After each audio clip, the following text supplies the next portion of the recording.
शाम के 5 बज चुके हैं एंड सडनली यू फील कि कल आपका कॉलेज में टेस्ट है और आपको स्टडी करनी चाहिए, इसलिए आप बुक खोलकर पढ़ने के लिए बैठ जाते हैं एंड देन यू रियलाइज कि जरा मोबाइल पर देख लूं कोई मैसेज तो नहीं आया हुआ।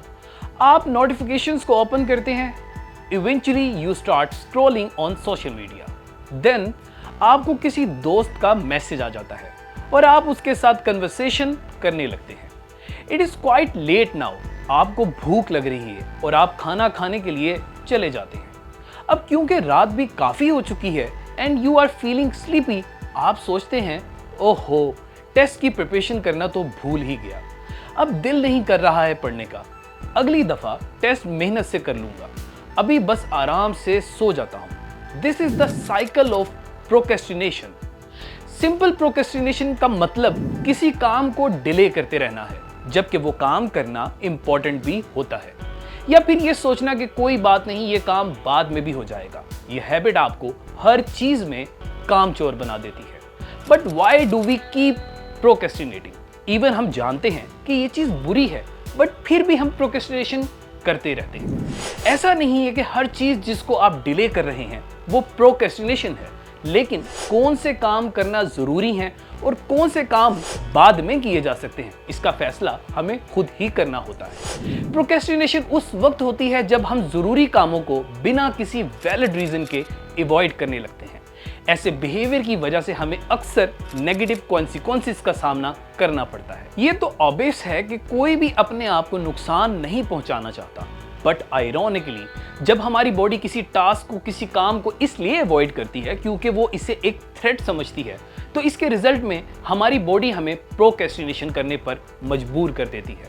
यानी हमें लगता है कि हमारी बॉडी को आराम की सख्त जरूरत है, या लगता है कि ये काम बहुत थका देने वाला है और मुश्किल है, तो हमारा ब्रेन वैसे ही रिस्पॉन्ड करता है जैसे हमारा ब्रेन किसी थ्रेट के बाद रिस्पॉन्ड करता है। आपका एमिगडाला, जो आपके ब्रेन में आलमंड शेप का एक स्ट्रक्चर होता है, उसमें सेट ऑफ न्यूरॉन्स होते हैं जिसका काम इमोशनल प्रोसेसिंग, थ्रेट आइडेंटिफिकेशन और ऐसे हार्मोन्स को रिलीज करना है जो फियर के खिलाफ रिस्पॉन्स करते हैं।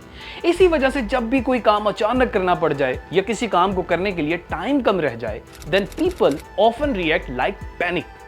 कभी कभी डेडलाइंस पर काम पूरा ना कर पाने की वजह से लोग एक्सट्रीम रिएक्शंस दे देते हैं क्योंकि हम खुद ही प्रोक्रेस्टिनेट करते हैं, जिस वजह से नेगेटिव, इनकम्पिटेंस और इनसिक्योरिटीज की फीलिंग्स पैदा होती हैं। प्रोक्रेस्टिनेशन पर होने वाली स्टडीज से पता चलता है कि ज्यादातर यूनिवर्सिटी स्टूडेंट्स उन टास्क में प्रोक्रेस्टिनेट करते हैं जिन कामों को वो स्ट्रेसफुल और चैलेंजिंग समझते हैं, और इसके रिजल्ट में अंदर ही अंदर ये परसेप्शन बन जाती है कि ये काम बहुत डिफिकल्ट है, जिस वजह से आप इसे डिले करने लगते हैं। एक और एक्सपेरिमेंट में जब स्टूडेंट्स को बार बार स्टडी करने के लिए रिमाइंडर दिया गया व्हाइल दे वर स्टडीइंग, ज्यादातर स्टूडेंट्स का कहना था कि ये इतना भी मुश्किल काम नहीं था, लेकिन जब वो प्रोक्रेस्टिनेट कर रहे थे तो उन्हें सिर्फ स्टडी स्टार्ट करना एक मुश्किल और स्ट्रेसफुल काम लग रहा था।